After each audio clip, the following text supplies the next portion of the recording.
Interviewer Phyllis Jordan Bonny in Paris, France. Donc Nous étions en train de manger du chat, hein, c'est ça. Bon, enfin, janvier 44 ou janvier 45, je vais aller, mon séjour à Auschwitz date donc de septembre 1943 jusqu'en janvier 1945. Et en janvier 45, c'est là que pour moi personnellement, j'ai touché le fond de l'enfer, le fond de l'abîme. Pourquoi ? Parce qu'en janvier 1945, s'est situé l'avance des troupes soviétiques dans le secteur d'Auschwitz. Et bien sûr, les Allemands avaient prédit que si jamais tous ceux qui resteront à Auschwitz seront exterminés, quoi qu'il arrive, même s'il y a des troupes qui arrivent pour nous libérer, et il n'en était pas question, ils mettront le feu à sang le camp d'Auschwitz. Et il y a eu de nouveau une nouvelle déportation qui s'est effectuée. Et de nouveau, les gens valides sont partis d'Auschwitz par colonne pour une destination inconnue. Et les gens qui restaient, qui ne pouvaient plus marcher, sont restés à Auschwitz, à Mona, à Bouna. Et voyez-vous, ils ont eu de la chance, c'est que l'administration allemande avait tout lâché et ils n'ont pas mis à feu, à sang, comme ils avaient dit. Bon, il en est mort certainement, mais les troupes soviétiques sont rentrées dans le camp de concentration. Bon, ce que je vous dis là, je ne l'ai pas vécu puisque je n'étais pas là, mais enfin, c'est par les écrits. Les troupes sont rentrées, ils ont découvert, bien sûr, les choses abominables, mais les camps à Bouna, les gens qui étaient restés ont survécu. Certains sont morts, bien sûr, il n'y avait plus rien à manger, il fallait trouver tout ça. Mais moi, avec des milliers d'autres, avec dizaines de milliers d'autres, j'ai fait l'évacuation d'Auschwitz. C'est-à-dire que nous sommes partis un après-midi, nous sommes partis, il y a eu une grande colonne qui avait été formée par tous les valides, les gens qui restaient à Auschwitz, encadrés par l'administration allemande, et le Révire également est parti, mais d'une façon distincte. C'est-à-dire que, de nouveau, nous n'étions pas incorporés dans la colonne de tout le monde, de tous les déportés. Le Révire d'Auschwitz, de Bouna, était le dernier. Et moi, je me rappelle très bien, derrière moi, il n'y avait plus personne. J'ai fait l'évacuation avec le personnel du Révire. Nous sommes restés groupés entre nous. Il y avait des médecins, il y avait, etc., des chirurgiens, il y avait des infirmiers, il y avait le personnel administratif. Nous sommes restés, il y avait une centaine, peut-être 50, entre 50 et 100 personnes qui constituaient l'ensemble du Révire. Et nous sommes partis, avec cette grande colonne, nous sommes partis sur les routes pour s'infiltrer, pour descendre plus profondément en Allemagne, où le front américain n'était pas encore apparu. C'est-à-dire, en fait, pour s'éloigner du champ soviétique qui arrivait dans le secteur. Donc, ça s'est passé de janvier 1945 jusqu'au mois de mi-mars, mettons, 1945, nous avons marché à pied, nous avons pris des trains, etc. Et je suis arrivé à Weimar au mois de mars 1945 avec d'autres milliers de gens. Votre père, votre frère... Mon père a dû mourir pendant cette colonne, pendant cette déportation. C'est-à-dire au mois de janvier 1945, il a dû mourir sur la route. Il n'a pas supporté cette déportation de nouveau, qui était vraiment dans le froid intense, en janvier 1945. Et là aussi est tombé énormément de déportés qui auraient eu une chance si tout serait arrêté à Auschwitz, il y aurait eu quand même des milliers de survivants en mieux.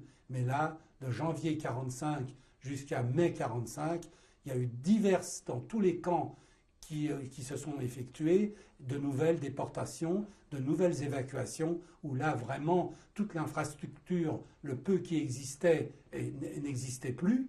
Donc il fallait survivre avec les moyens du bord, avec les réserves éventuelles qu'on avait sur soi, où le corps humain pouvait supporter dans les limites. Et là, vous savez, il n'y avait déjà pas grand-chose, donc il y a eu énormément, la courbe des morts a été fortement montée entre janvier 1945 et janvier 45 jusqu'à la fin de la guerre, jusqu'en mai 45. Pas par mort par gazage, puisqu'il n'y avait plus cette infrastructure, c'était déjà terminé, mais ni brûlé, mais dans les charniers, dans les évacuations, dans les wagons. C'était vraiment, alors là, tous les jours, on prenait, on sortait les morts. Et moi, alors là aussi, j'ai eu encore un peu de chance. Il faut qu'il y ait une cascade de chance. Sans ça, c'était pas possible de survivre. Et cette petite cascade a continué dans la première évacuation que j'ai faite d'Auschwitz à Buchenwald, où je vous ai dit que je suis arrivé au mi-mars à Weimar, qui était la gare à côté de Buchenwald. Pendant le transfert, pendant quelques semaines qu'on a voyagé à gauche, à droite, on descendait, on remontait, il y avait eu un monsieur, un déporté, un Allemand, un chrétien, qui était là et qui avait énormément de mal à marcher parce qu'il avait de l'œdème dans les jambes. Il avait les jambes très enflées. C'était une maladie de la malnutrition, etc. Mais il avait rencontré, le même jour que j'étais allongé à côté de lui dans le wagon, il a interpellé un SS qu'il a reconnu et que le SS l'a reconnu. Et ils ont échangé quelques mots. Ils étaient exactement du même village tous les deux. L'un est devenu SS, l'autre était anti-allemand, anti-nazi. Ça lui a valu le camp de concentration. Et l'autre était SS et il était là. Ils ont échangé quelques mots et là je commençais déjà à comprendre un peu l'allemand.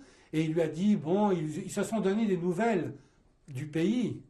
Ils se sont donné de la famille de celui-là, etc. Et il était attristé de le voir dans cet état-là. Il lui a dit, écoute, je vais te donner à manger. Je vais te donner à manger puisque je suis affecté à ton convoi et je vais réussir. Si viens, je te donnerai à manger.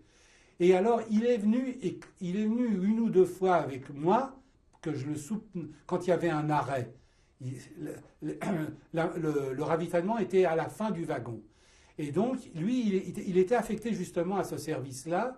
Et donc, je suis venu une ou deux fois avec lui. Et il m'a dit, voilà, maintenant que tu me connais, que tu me donnes à manger, mais pour moi, c'est très dur de venir te chercher à manger. C'est lui qui va venir. Et lui, c'était moi. Donc, et bien sûr, lui, cette personne-là me donnait un petit peu sur la ration que le SS donnait pour son ami. Il m'en donnait un petit peu quand je revenais avec un morceau de pain, la moitié d'un saucisson, un morceau de margarine. C'était énorme. Il faut que je vous dise que c'était énorme d'avoir ça. Je le cachais. Je le cachais sous ma petite veste parce que j'aurais pu être lynché, attaqué. Donc, je revenais, je lui donnais très discrètement, c'était d'accord entre nous deux pour que les autres ne le voient pas, et on le mangeait, il m'en donnait un morceau, etc. Et peut-être ça a duré 3-4 jours comme ça, dont 2 que j'avais fait le parcours avec lui le temps de la présentation. 2 jours, je suis venu tout seul. Et le 4e ou le 5e jour, un matin, quand je me réveille, à côté de lui, dans le wagon qui avait bougé pour je ne sais où, je serais incapable. Il allait, il revenait, c'était vraiment... Cette personne qui est à côté de moi, elle est morte. Elle est morte. Son œdème avait dû gagner le cœur et elle était morte. Et bon, bah, elle est morte. Eh bien, je vous dis la vérité, j'ai été attristé, c'est vrai, parce que sur le coup, je dis, ça y est, c'est lui. J'avais déjà avec lui quelque chose, une ration, un petit truc en plus, c'était un plus. Chaque bouchée était peut-être un jour de survie. Et dans ma tête est passée une chose abominable. J'ai dit, il est mort, et je vais continuer, je vais faire comme s'il était vivant. Et j'ai été chercher à manger en lui donnant des nouvelles. J'ai menti tout du long, peut-être pendant une semaine. Il me demandait des nouvelles, comment il va, je lui disais il est mal. Bon. Mais moi, l'intéressement, c'était, il me donnait ce morceau de pain, et moi je le mangeais pendant le trajet, en remontant, je me bourrais, je mangeais la margarine en morceaux, pour que ça rentre tout dans mon corps, et puis avec les pluchures, tout ce qu'il y avait.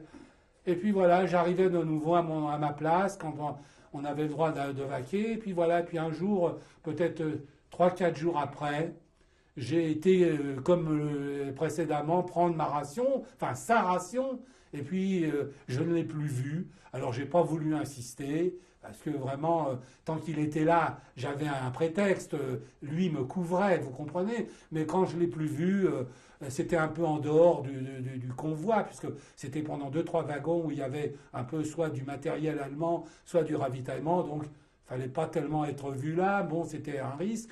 Et bon, bah, j'ai dit, bon, bah, c'est tout, c'est terminé, il va falloir. Mais j'avais quand même mangé entre janvier 45 et mois de mars 45, qui était la date où je suis rentré à Buchenwald. J'ai quand même eu des jours où j'ai pris quelque chose, où j'ai mangé, j'ai vécu, c'était comme ça. C'était pas encore mon jour, c'était pas, voilà. Donc, je me retrouve, après ces péripéties que je vous raconte, je me retrouve à Buchenwald. Buchenwald, on est répartis dans des blocs. Bon, on arrive, c'était des milliers d'arrives. Nous sommes à Buchenwald. Et là, bon, bah, j'ai pas de chance. J'attrape la scarlatine. J'attrape une scarlatine même très dure, avec des plaques, une fièvre intense. Donc, je vais à l'infirmerie, ou on me transporte à l'infirmerie, parce que avec 42 degrés, je ne crois pas que j'avais toute ma lucidité. Et là, je rencontre un Français, un Juif, qui était un champion de natation. Il s'appelait Artem Nakash.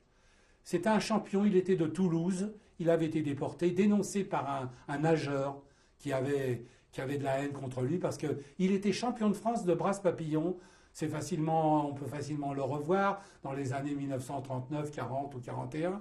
Et donc, il a été déporté également. Il était de Toulouse. D'ailleurs, un stade nautique porte son nom encore aujourd'hui à Toulouse.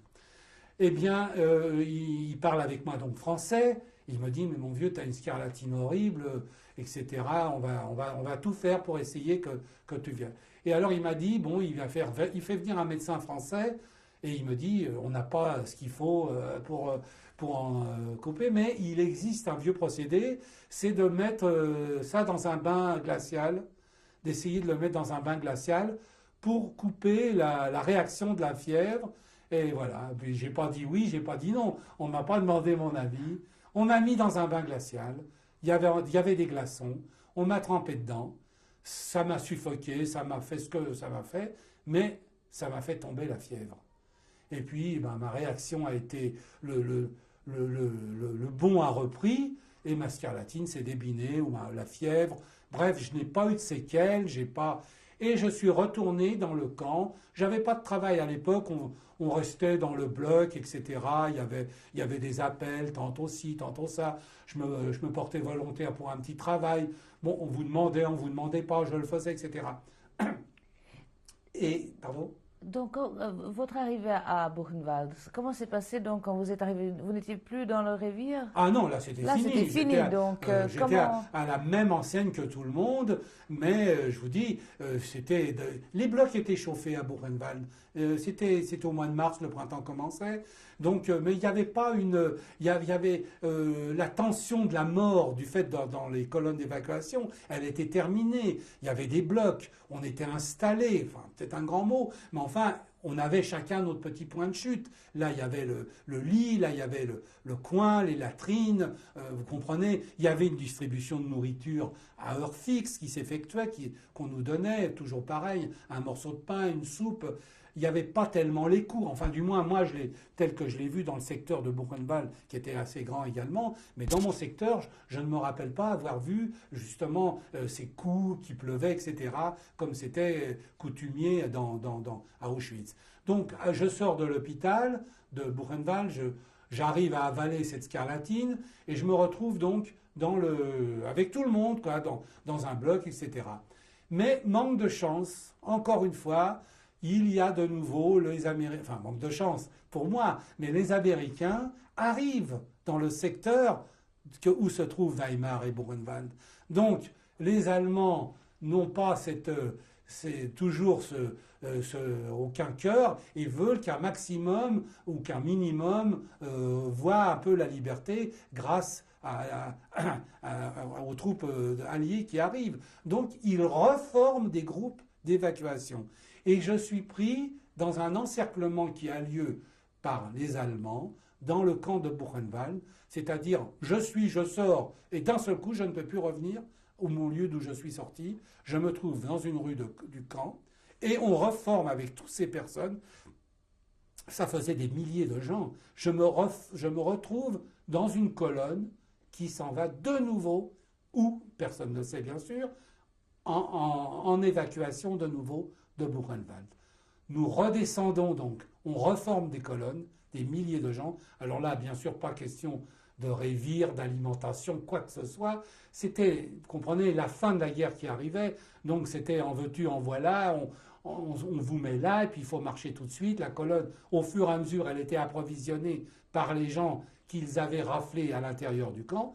Et je me retrouve dans une colonne qui descend de Buchenwald, Buchenwald qui était un bois qui touchait la ville de Weimar, et on se retrouve dans des wagons de nouveau à découvert pour partir on ne sait où. La colonne s'ébranle, on descend, on rentre dans ces trains, et c'est après le train qui commence à rouler, on ne sait pas où. Donc, regardez, nous sommes vers le mois d'avril. J'étais arrivé à Buchenwald vers le mois de mars. Et là, donc après, mettons un mois, un peu plus d'un mois, mettons aussi vers le fin avril 1945, de nouveau, j'effectue une évacuation. Et je me retrouve de nouveau dans ces wagons découverts, de nouveau avec la mort à côté, en face, partout. Et en plus, il y avait déjà les bombardements, il y avait le mitraillage, puisque les Américains, les Anglais ou les Russes bombardaient toutes ces colonnes qui étaient mélangées avec les Allemands, avec des colonnes d'armement. Donc, vous savez, les aviateurs, avant qu'ils reconnaissent que c'était des déportés ou des choses comme ça, peut-être qu'il y avait déjà des rafales qui tombaient, qui pouvaient tuer, et qui ont tué certainement des déportés. Ça partait pas de mauvaises intentions, mais c'était comme ça, vous comprenez. À Auschwitz, il y a eu un bombardement également de l'IG Farben Industrie. Il y a eu des déportés qui ont été touchés. Il fallait bombarder, on bombardait, c'était la guerre. Bon, mais enfin, fin avril, donc, je me retrouve dans ces wagons découverts et je prends ce train qui n'allait je ne sais où. Je l'ai su, bien sûr, après. Et pendant ce transport-là, encore une fois, j'ai eu un facteur chance qui a joué en ma faveur. Un jour, peut-être c'était vers le mois de fin avril également, ou à cheval sur le mois de mai, je vois une personne que je connaissais du Révire, qui était un infirmier du Révire, qui a un petit brassard genre Croix-Rouge, et qui a une pelle dans ses mains, et qui creuse des trous avec une ou deux autres personnes, mais ça ne suffisait pas, parce qu'il y avait des morts, il fallait les enterrer. C'était des charniers. Sur les bas-côtés, on enterrait. Dès qu'il y avait un arrêt de train assez important, soit parce qu'il fallait un changement de locomotive, soit on ne savait pas si c'était pas programmé où on nous dirigerait. Donc pendant ce laps de temps, il fallait épurer, s'il fallait enlever les morts du jour ou de la veille, etc. Donc je reconnais un infirmier qui était gardé par un SS ou deux, je ne m'en rappelle pas, mais enfin, je me rappelle surtout de cet infirmier. Et du haut de mon wagon, pas loin, je l'appelle par son prénom, je ne me rappelle plus son prénom, mais enfin, je lui dis, sors-moi de cet enfer, de ce wagon. Je lui dis, parce que si tu ne me sors pas, ici je vais mourir, je suis trop... Je lui dis une sorte de discours comme ça. Et le SS, il l'entend, et je lui parle à l'SS. Je lui dis, laissez-moi descendre du wagon, donnez-moi une pelle, et vous verrez, je ferai un bon travail, je vais les aider, ils ne sont pas beaucoup, il faut activer, etc. Et il lui dit, un mot, bon, et puis il me fait signe comme... Et je saute du wagon, je saute le wagon, et j'arrive, il me donne ce semblant de foulard que je me mets tout de suite, parce que ça voulait dire tout de suite que vous étiez quelqu'un, vous étiez tout de suite quelque chose qui vous pouviez rendre service, vous comprenez? Alors, et il me donne une pelle, et je commence avec eux, vous savez, ça, vous êtes mis au courant dans la seconde. L'équipe qui faisait les trous, j'en faisais partie, et l'équipe qui amène les morts de la même façon. Bon, les trous allaient un peu plus vite, le charnier, 3 ici, et après 4. Et notre équipe, c'était pareil, elle était plus mélangée avec les autres déportés de cette évacuation. Elle était aussi en fin de wagon. il y avait un vieux wagon de 3e classe, vous savez, avec siège en bois, enfin, dont il manquait peut-être les carreaux, enfin, il n'y avait aucun. Mais c'était couvert. Et vous savez, on pouvait s'allonger, on pouvait faire avec des cartons ou quelque chose, un semblant de couchette pour dormir pendant qu'on n'était pas à faire le trou, etc. Et ça a duré. Donc on avait en plus une collation en plus, on avait un morceau de pain supplémentaire, mieux organisé, à heure fixe, vous comprenez, avant ou après le travail qu'on avait effectué. Ça m'a donné encore des calories et des kilos que j'ai moins perdus que malheureusement mes frères de misère, eux, ont subi une loi impitoyable de détresse que moi je freinais, que j'ai réussi par la chance à freiner. Vous savez, si tout ce que je vous dis jusqu'à maintenant, ce sont des choses succinctes parce que j'ai eu ces choses-là. Ça aurait été incapable, parce que c'était incapable déjà pour un adulte. Alors rendez-vous compte pour un enfant de mon âge, de survivre avec ce qu'on vous donnait à manger, la chose légale, c'est-à-dire un petit morceau de pain, un petit morceau de soupe. C'était pas possible.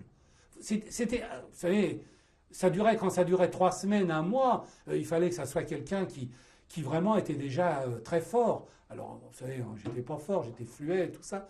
Donc, il a fallu toute cette cascade de chance qui m'est arrivée pour que là, je mange un peu plus, là que j'ai un peu moins froid, là que je suis un peu mieux couvert, pour pouvoir arriver à ce fin avril, début mai 1945, pour arriver où? Avec cette colonne. Alors bien sûr, le train a continué, le wagon de 3e classe où j'étais installé a disparu et nous sommes de nouveau rentrés dans la masse parce que là, c'était vraiment la fin de la guerre. C'était la fin totale. Les Russes, les Américains d'un côté arrivaient de toutes parts, donc il n'y avait plus de moyens, il n'y avait plus d'évacuation possible. Donc j'arrive le 6 mai, ou le 4 ou le 5, je ne peux pas vous dire précisément, mais j'arrive où? À Theresienstadt. Theresienstadt se trouve en Tchécoslovaquie. C'était un camp de concentration, un vieux camp de concentration situé en Tchécoslovaquie, à environ 50 km de Prague. Donc il y avait déjà une infrastructure de camp, et j'arrive là avec des milliers d'autres qui faisaient partie du même convoi. Nous arrivons, c'était donc 48 heures ou 3 jours avant la fin de la guerre, qui était le 6 mai 1945, nous arrivons dans une sorte de caserne, ou une sorte de sous-sol, tunnel. C'est assez flou, c'était le noir. Donc j'arrive, j'ai entendu dans les jours qui suivent, vous savez, une sorte d'une bataille qui était la bataille pour la ville, n'est-ce pas, les dernières troupes allemandes qui résistaient aux troupes soviétiques. Et puis, bien, d'un seul coup, plus rien. Et puis, un matin ou un soir, avec une sorte d'un faisceau électrique, arrive un sorte de semblant d'état-major. C'était des Russes qui parlaient russe, des hommes petits, pas très grands, de type mongol, qui arrivent dans cette caserne où nous étions tous entassés comme une fourmilière et qui attendions soit à l'extermination à la mitraillette ou à la bombe ou n'importe quoi, soit nos libérateurs. Eh bien, ce sont nos libérateurs qui sont arrivés. C'était les Russes, en uniforme blanc. Vous savez, c'était des uniformes que l'on appellerait casquettes, petits galons. Et nous sommes là. Et puis, il y a eu tout de suite des interprètes qui étaient avec eux, avec nous, qui réussaient à faire transmettre qui nous sommes, d'où on vient, si chacun connaît chacun, si on peut témoigner que celui-là était là avant, parce qu'il y avait des Allemands qui s'intégraient à la fin de la guerre, qui désertaient, qui voulaient se faire passer pour des déportés. Donc il y a eu tout de suite un semblant, bon, et ils nous ont pas maltraités, loin de là. On nous a fait sortir, on nous a mis dans le camp de Theresienstadt qui était resté à peu près intact, où il y avait encore des lits, des choses comme ça. Et nous sommes restés, on a effectué des triages, qui est là, d'où il vient, son nom, son adresse de Paris, parce qu'il y avait un service de renseignement. Toujours, vous savez, les Russes ont toujours été très pointilleux, ils voulaient toujours savoir qui, quoi, comment, parce que pour pas qu'il y ait des espions qui s'infiltrent dedans, des choses. Bon, donc, moi, pas de problème. Tu t'appelles comment, où tu habitais, qui es-tu, où tu étais, où on t'a pris ton numéro. Ils avaient déjà des points de référence. Pour certains qui étaient tatoués de tel numéro, savaient que c'était là, dans tel camp. Vous comprenez? Donc ils pouvaient vous interroger, donc vous pouviez répondre, et ils voyaient si ça correspondait, s'il n'y avait pas des gens, genre espionnage ou des choses comme ça. Et là, je suis resté avec un cordon sanitaire assez important. Je suis resté jusqu'à environ le mois de juin, puisque pas à peu près, je suis sûr, jusqu'à environ les débuts juin 1945. Donc je peux dire que je suis resté presque un mois après la fin de la guerre, sans avoir aucune nouvelle des miens, des autres, de qui que ce soit, comme d'autres étaient avec moi, de savoir qui était vivant, qui est resté vivant. Donc je suis resté à Theresienstadt jusqu'au mois début juin 1945, où, du fait que j'étais français, donc j'ai été mis aux mains des services de liaison américains. Et les services américains sont venus nous chercher dans des camions américains, et on nous a transportés par camion de Theresienstadt à Pilsen, qui se trouve également en Tchécoslovaquie, qui est une grande ville tchécoslovaque. Et de là, du secteur avec les Américains, nous avons été remis à des Français qui faisaient partie des troupes d'occupation françaises, puisqu'il y avait des Anglais, des Américains, il y a des Anglais, des Russes et aussi des Français. Et là, pour la première fois, j'ai vu un officier français avec lequel, sanitaire, tout ça, nous sommes montés dans un avion qui nous a transportés jusqu'à l'aéroport à côté de Lyon, qui s'appelle Bron, B-R-O-N, qui était le premier aéroport de Lyon. Et nous avons été mis dans un hôpital qui s'appelle l'hôpital de la Croix-Rousse, à côté de Lyon, où bien sûr j'ai subi tous les tests, tout ce qu'il fallait pour ma santé, repris en main, etc. Et je suis resté là-bas encore quelques semaines, ou bien 15 jours, avant d'être de nouveau revenir sur Paris par train sanitaire, où je suis arrivé à l'hôtel Lutetia, qui était le transit de tous les déportés qui rentraient des camps de concentration. Et c'est là, et là seul, que j'ai appris le retour de mon frère, seul survivant, et la mort de mon père, la mort de ma sœur, la mort de ma mère, et bien sûr de environ 25 membres de ma famille. C'est là que j'ai subi la première chose, mon contact avec la liberté réelle, puisque j'étais dans mon pays, dans la ville qui m'a vu naître, que j'ai retrouvé ma maison, les gens que j'avais quittés, vous comprenez, et j'ai repris le système de la rééducation, des soins sanitaires. Il a fallu, bien sûr, j'étais encore à l'âge, vous comprenez, où il fallait des soins spéciaux pour que je passe pour l'adolescence, la puberté, toutes ces choses. J'ai été suivi, très bien suivi, par des médecins français, dans des hôpitaux français, et c'est là que j'ai repris le goût de l'existence. Et voilà, je me suis réadapté rapidement. Vous m'avez raconté une histoire sur les Russes, les Mongols. Oui, ils étaient très cruels envers les nazis. Ils ont été très cruels. Quand nous avons été libérés le lendemain, je me rappelle, il y avait, bien sûr, ils avaient réuni tous les collaborateurs, leurs familles, parce que pas tout le monde avait fui. Il est resté beaucoup de gens qui avaient participé ou pas, de près ou de loin, je ne sais pas, mais enfin, généralement, ceux qui étaient là, ils étaient pro-nazis, parce qu'il y avait ceux qui avaient vraiment activement fait, puis il y avait la famille. Mais vous savez, les Russes, c'était pas comme quand on était dans un secteur américain, quand on est rentré, on vous regardait, les Russes étaient...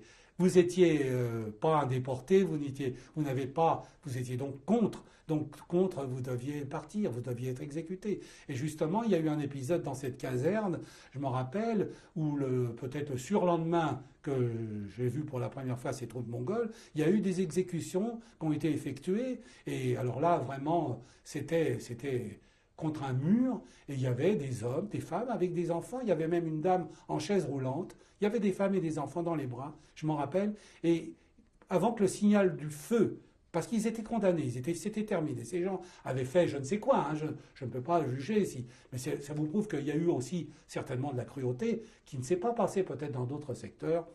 C'était les nazis, hein, on peut pas, je leur en veux pas qu'ils aient fait des choses comme ça, parce que c'était atroce. Déjà, ce que les prisonniers de guerre russes ont subi, c'était pire que pour les Juifs. Il n'y avait même pas il y avait même pas de tri, il n'y avait rien du tout.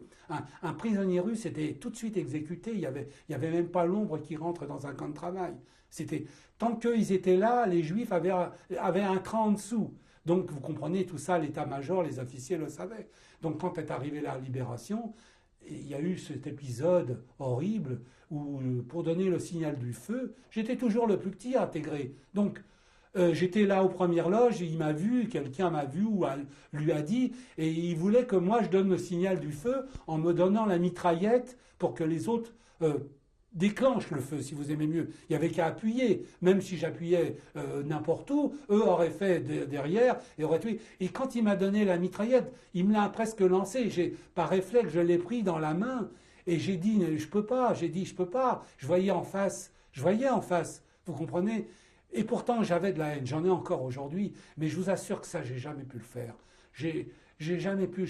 C'est terrible de tuer quelqu'un en face de vous. Vous comprenez, à mon âge en plus. Je ne sais même pas si un adulte à déporter l'aurait fait. Je ne peux pas juger. Mais enfin, du fait que moi, j'ai pas pu. Et alors, il me l'a arraché, cette mitraillette. Et on me l'a traduit après ce qu'il a dit. Et le feu a commencé. Ça a duré moins de temps de ce que je vous le raconte. C'était tout de suite une boucherie, tout le monde est mort dans les secondes qui ont suivi.